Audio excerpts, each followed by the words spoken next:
کو ذلت اور رسوائی میں مبتلا کر دے گا۔ ناظرین کرام ایک وقفہ دیتے ہیں، اس کے بعد انشاءاللہ اگلی مزید آیات کا مطالعہ آپ کے سامنے رکھیں گے۔ امید ہے آپ ہمارے ساتھ ہی رہیں گے۔ السلام علیکم ورحمۃ اللہ وبرکاتہ۔ السلام علیکم ورحمۃ اللہ وبرکاتہ۔ ناظرین کرام پروگرام بصیرت القرآن میں آپ کو خوش آمدید کہتے ہیں۔ چلتے ہیں آگے اور سورہ قدر کی دوسری آیت کا مطالعہ آپ کے سامنے رکھتے ہیں۔ اعوذ باللہ من الشیطان الرجیم، بسم اللہ الرحمن الرحیم۔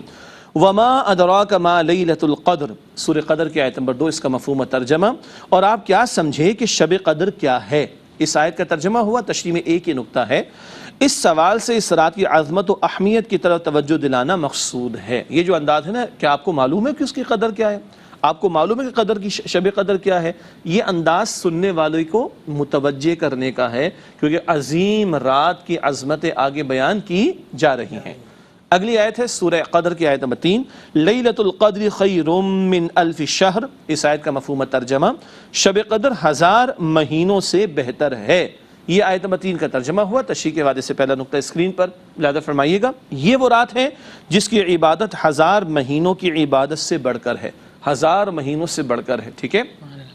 اب اگر کوئی کیلکولیٹ کرے گا نا تو یہ بنیں گے 83 سال 4 مہینے۔ کتنے؟ 83 سال۔ ہاں، اتنی تو عام طور پر کم ہی لوگوں کی اب عمر ہوتی، عام طور پر کم ہی لوگوں کی اتنی عمر ہوتی، ٹھیک ہے جی؟ تو پچھلی امتوں کے مقابلے میں اس امت پر اللہ کا بڑا فضل ہوا۔ اگلا نقطہ بھی پڑھ لیتے ہیں، سمجھتے ہیں، پھر آگے بات ہوگی انشاءاللہ۔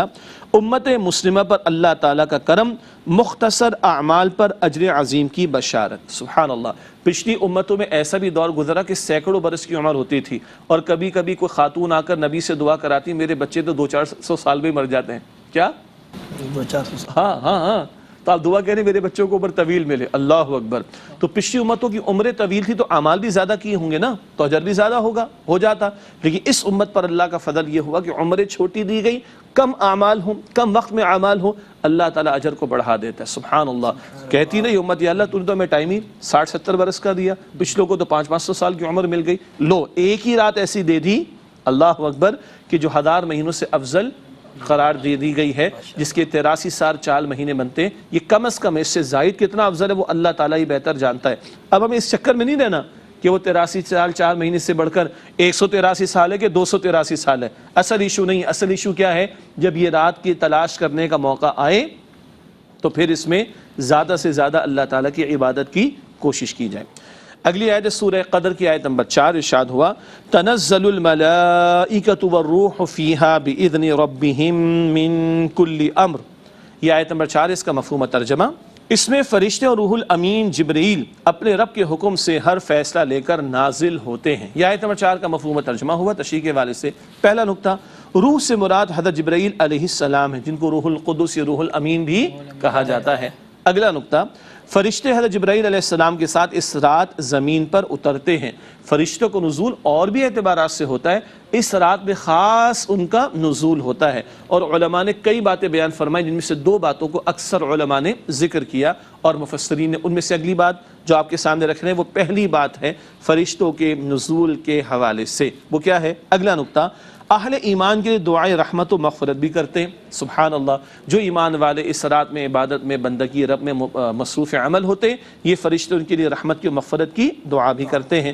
اگلا نقطہ ہے، نیز سال بھر کے فیصلے ان کے حوالے کیے جاتے ہیں تاکہ اپنے وقت پر وہ ان کی تعمیل کریں۔ اگلے 1 سال کی پلاننگ ان کے حوالے کر دی جاتی ہے، جی کس کی عمر کتنی، کس کی نہیں، کس کا رزق کتنا، کس کو فلاں موقع پر یہ ملنا ہے، فلاں موقع پر یہ مشکل آنی، وغیرہ وغیرہ وغیرہ۔ سال بھر کے احکامات اللہ تعالیٰ کی طرف سے حوالے کر دیے جاتے ہیں، اور پھر یہ فرشتے اپنے اپنے وقت پر ان احکامات کی کیا کرتے ہیں؟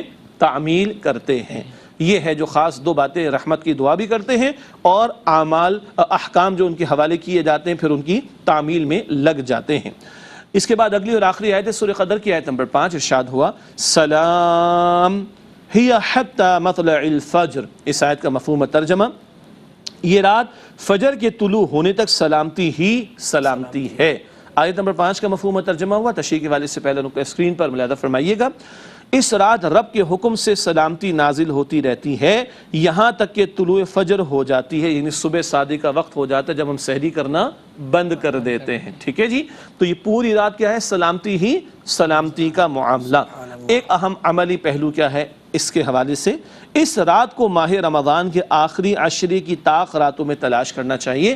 نبی اکرم صلی اللہ علیہ وسلم نے حدیث مبارک صحیح بخاری شریف میں تلقین فرمائی، اس ماہ مبارک رمضان شریف کی آخری طاق راتیں، جو آخری عشرے کی طاق راتیں، ان میں تلاش کرو۔ 21 ہے، 23 ہے، 25 ہے، 27 اور 29۔ غالب گمان 27 کا بیان ہوا، لیکن اللہ کے نبی علیہ السلام پانچوں طاق راتوں میں تلاش کرنے کی تلقین فرما رہے، تو ہمیں کوشش کرنی چاہیے پانچوں طاق راتوں میں اہتمام کریں اللہ سبحانہ وتعالیٰ کی بندگی کا، تاکہ اس رات کی فضیلت کو حاصل کیا جا سکے۔ ناظرین کرام، الحمدللہ سورہ قدر کا مطالعہ کسی درجے میں ہوا مکمل، اور اب وقت ہے سوالات کا۔ چلتے ہیں ہمارے ساتھیوں کی جانب، ان سے دریافت کرتے ہیں کہ آج وہ ہم سے کیا سوال کرنا چاہتے ہیں۔ جی بیٹا، پہلا سوال آپ کی طرف سے۔ لیلۃ القدر کی دعا کا ترجمہ بیان فرمائیں۔ ماشاءاللہ، اچھا مجھے یاد تو نہیں کرنا پڑے گا؟ ہاں ماشاءاللہ۔ لیلۃ القدر کی دعا کا ترجمہ خود اللہ کے نبی علیہ السلام نے حضرت عائشہ صدیقہ رضی اللہ تعالی عنہ کو یہ دعا سکھائی، اللہم انک عفو تحب العفو فاعف عنی۔ اللہم انک عفو، اے اللہ بے شک تو معاف فرمانے والا ہے، تحب العفو، معاف فرمانے کو پسند فرماتا ہے، فاعف عنی، مجھے معاف فرما دے، عنی مجھے، اور اگر سب کے لیے کرنا چاہے تو فاعف عنا، ہم سب کو معاف فرما دے۔ ٹھیک ہے بیٹا، ماشاءاللہ۔ یعنی معافی کی دعا اس رات میں اللہ کے نبی علیہ السلام ہمیں کہ ہم اللہ سے معافی کی درخواست کریں سکھائی جا رہی۔ جی بیٹا، آپ کا سوال۔ میرا سوال یہ ہے کہ قرآن مجید سے کس طرح تعلق مضبوط ہوگا؟ ہاں، بہت عملی سوال ہے، اور ماشاءاللہ جب سے ہم نے پروگرام شروع کیا ہر تیسرے چوتھے پروگرام میں بات آ رہی ہوتی ہے، تو آج پھر دہرا لیتے ہیں۔ ہمیں قرآن کریم سے تعلق کی مضبوطی کے لیے قرآن حکیم کے حقوق کو ادا کرنا ہے۔ کس کو ادا کرنا ہے؟ حقوق کو، وہ 5 ہیں، بار بار ہم نے بیان کیے۔ قرآن حکیم پر ایمان، قرآن حکیم کی تلاوت، قرآن حکیم کو سمجھنا، قرآن حکیم پر عمل، اور قرآن حکیم کے پیغام کو دوسروں تک پہنچانا۔ اور شارٹ کر لیں، ایمان، تلاوت، سمجھنا، عمل اور تبلیغ، یہ 5 کام کریں گے تو انشاءاللہ قرآن پاک کے حقوق کو ادا کرنے میں مصروف ہو جائیں گے، تو قرآن کریم سے ہمارا تعلق مضبوط ہوگا، اور جو قرآن سے جڑ جائے اس کو اللہ تعالیٰ عظمت پھر عطا فرما دیتا ہے۔ ٹھیک ہے بیٹا؟ جی بیٹا، آپ کا سوال۔ میرا سوال یہ ہے کہ جیسا کہ آپ نے فرمایا لیلۃ القدر کی فضیلت کے بارے میں، تو ہمیں لیلۃ القدر میں کون کون سے اعمال کرنے چاہیے؟ ماشاءاللہ، یہ تینوں سوالات آج بڑے عملی ہے۔ دعا کا ترجمہ بھی آ گیا، قرآن سے تعلق کی مضبوطی بھی آ گئی، اور اب قدر کی رات میں کون سے اعمال کرنے چاہیے۔ بیٹا چن چن کے تلاش کریں، بہت سارے اعمال ہم روزانہ بھی کر سکتے ہیں، لیکن جب قدر کی رات میں کریں گے تو ان کا اجر بہت زیادہ بڑھ جائے گا، 1000 مہینوں سے افضل ہو جائے گی۔ فرض نماز تو فرض ہے، حدیث مبارک میں آتا ہے جو عشاء کی نماز باجماعت ادا کرے، یہ مردوں کے لیے، عورتوں کو یہ اجر گھر پر ہی مل جائے گا۔ ٹھیک ہے، جو عشاء کی نماز باجماعت ادا کرے آدھی رات کی عبادت کا اجر، جو فجر کی نماز باجماعت ادا کرے بقیہ آدھی رات کی عبادت کا اجر۔ تو فرض نماز صحیح، پھر ماہ رمضان میں تراویح کی نماز بھی ہے ایک بات، پھر ہم تو وہ کیو ٹی وی پر ایک پروگرام بھی چلتا ہے، پھر ہم اس سے پہلے بھی کرتے رہے، اور مقامات پر بھی قرآن حکیم کے بیان کا سلسلہ ہوتا ہے، جو قرآن کی سیکھنے کی محفلیں ہیں ان میں بھی بندہ شریک ہو، پھر بندہ انفرادی اعمال کرے۔ عام طور پر 1 روپیہ اللہ کی راہ میں دیں تو 10 گنا اجر ملے گا، لیکن اس رات میں دے تو 1000 مہینوں سے زیادہ اجر ملے گا۔ کیا خیال ہے؟ ٹھیک ہے، ماں کو دیکھیں شفقت سے، باپ کو دیکھیں شفقت سے، تو 1 حج کا ثواب ملتا ہے۔ اس رات میں دیکھیں گے تو سبحان اللہ اجر کتنا بڑھ جائے گا۔ نوافل ہیں، قرآن پاک کی تلاوت ہے، استغفار کا اہتمام ہے، درود شریف کا اہتمام ہے، اور دعا کا اہتمام ہے، رات میں اللہ کے حضور کھڑے ہونا آخری حصے کے اندر اور اس وقت مانگنا، یہ وہ سارے کام ہیں جو ہمیں کرنے ہیں۔ ایک اہم کام کیا ہے؟ گناہوں سے بچنا۔ جیسے ان راتوں میں اجر بڑھ جاتا ہے، ڈرنا چاہیے گناہ کروں گا تو عذاب نہ بڑھ جائے، اس کا شدت نہ بڑھ جائے، تو گناہوں سے بھی اپنے آپ کو بچانے کی فکر کرنی۔ اللہ تعالی ہم سب کو، آپ سب کو توفیق دے، جب آئندہ ماہ رمضان ہو تو اللہ ہمیں توفیق دے کہ ہماری زندگی میں پھر رمضان آئے، پھر قدر کی رات کو تلاش کرنے کا موقع ملے، اور بھرپور انداز سے ہم اس سے استفادہ کرنے کی کوشش کریں۔ ناظرین کرام، الحمدللہ سوالات ان کے جوابات آپ کی خدمت میں پیش کیے گئے، اور سوالات ہمارے ساتھیوں کے جوابات کچھ ہم نے کوشش کی۔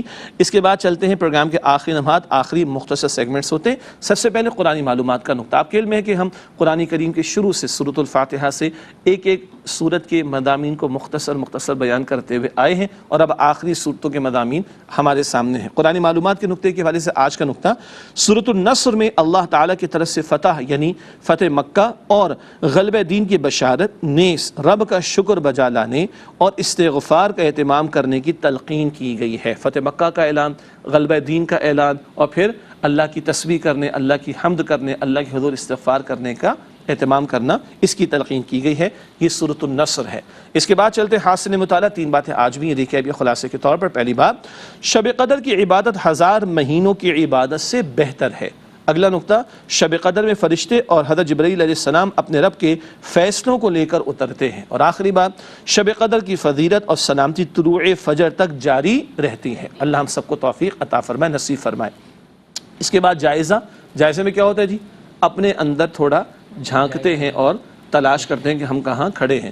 آج بھی سیلف اسسمنٹ کے لیے جائزے کے حوالے سے 3 سوالات ہیں۔ پہلا سوال، کیا ہم شب قدر کی تلاش اور اس میں عبادت کی خوب محنت کرتے ہیں، یا رات کو لگے ہوتے جناب ادھر چائے پی لی، ادھر کھانا کھایا، ادھر برگر لیا، ادھر سافٹ ڈرنک لے لی، اور اس رات میں بھی کام چل رہے ہوتے؟ استغفر اللہ، مخصوص کرے اس رات کو خاص اللہ تعالیٰ کی عبادت کے لیے۔ جائزے کے طور پر دوسرا سوال، کیا ہم قرآن حکیم کے ساتھ حقیقی اور مضبوط تعلق قائم کرنے کے لیے کوشاں ہیں؟ کیسے تعلق مضبوط ہوگا؟ 5 حقوق کا بیان بھی آ گیا۔ آخری سوال جائزے کے طور پر، کیا ہم قرآن کریم کے احکامات پر عمل اور ان کے نفاذ کی جد و جہد میں شریک ہیں؟ قرآن صرف تلاوت کے لیے نہیں ہے، اقامت کے لیے بھی ہے۔ ہاں، اس کے احکام کو قائم کرنا، اپنی ذات پر، اپنے ماحول میں اور اپنے ملک کے اندر اس زمین پر اللہ کے احکام کا نفاذ ہو، اس کی جد و جہد کرنا بھی ہماری ذمہ داری بنتی ہے۔ آخری 2 باتیں پروگرام میں شامل کرتے ہیں۔ گزشتہ سوال کا جواب، سورہ صافات کی آیات 81 تا 120 میں سے کس آیت میں ذکر ہے کہ حضرت ابراہیم علیہ السلام نے حضرت اسماعیل علیہ السلام سے فرمایا کہ میں نے خواب میں دیکھا ہے کہ تمہیں ذبح کر رہا ہوں؟ درست جواب ہے سورہ صافات کی آیت نمبر 102۔ مشہور واقعہ ہے نا، خواب میں اللہ تعالیٰ نے دکھایا کہ پیغمبر کا خواب بھی وحی پر مبنی ہوتا ہے، اور ابراہیم علیہ السلام چھری چلانے کو تیار تھے اور بیٹا چھری چلوانے کے لیے تیار تھا، پھر وہ جنت سے ایک مینڈھا آ گیا اور قربانی کی سنت بعد میں جاری ہو گئی۔ مشہور واقعہ ہے۔ تو کون سی آیت ہے یہ؟ سورہ صافات کی آیت نمبر 102 ہے، یہ درست جواب ہے۔ آج کا سوال نوٹ کیجئے گا، سورہ صاد کی آیات 1 تا 50 میں سے کس آیت میں قرآن کریم پر غور و فکر اور اس سے نصیحت حاصل کرنے کی تلقین کی گئی ہے؟ سورہ صاد آیات 1 تا 50 میں سے کس آیت میں قرآن کریم پر غور و فکر اور اس سے نصیحت حاصل کرنے کی تلقین کی گئی ہے؟ اس کا جواب انشاءاللہ جو درست ہے وہ آپ کے سامنے رکھیں گے اگلے پروگرام میں، اور اب چاہیں گے آپ سے اجازت، اس سے کہ وقت ہوا پروگرام کا مکمل۔ آپ تمام ساتھیوں کا بہت شکریہ۔ اللہ تعالیٰ آپ کے علم میں، اخلاص میں اور عمل میں ترقی عطا فرمائے۔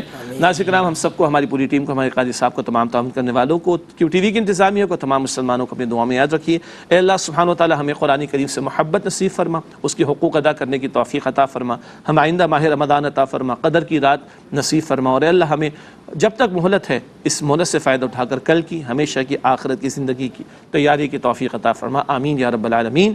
وآخر دعوانا ان الحمد للہ رب العالمین۔ السلام علیکم ورحمۃ اللہ وبرکاتہ۔